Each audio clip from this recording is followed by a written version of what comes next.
கர்த்தருடைய பரிசுத்த நாமத்திற்கு ஸ்தோத்திரம்.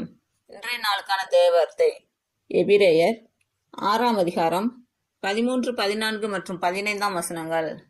ஆபிரகாமுக்கு தேவன் வாக்குத்தத்தம் பண்ணின போது ஆணையிடும்படி தம்மிலும் பெரியவர் ஒருவரும் இல்லாதபடியினாலே தமது பேரிலே தானே ஆணையிட்டு, நிச்சயமாக நான் உன்னை ஆசீர்வதிக்கவே ஆசீர்வதித்து உன்னை பெருகவே பெருக பண்ணுவேன் என்றார். அந்தபடியே அவன் பொறுமையாய் காத்திருந்து வாக்குத்தத்தம் பண்ணப்பட்டதை பெற்றான்.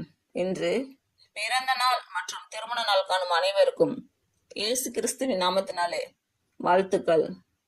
கர்த்தர் உங்கள் பலவீனங்களை மாற்றி உங்களுக்கு பலத்தை கட்டளையிடுவாராக.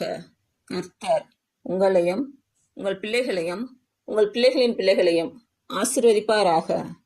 கர்த்தர் உங்களோடு இருந்து உங்கள் பணிகளையும் பயணங்களையும் ஆசீர்வதிப்பாராக.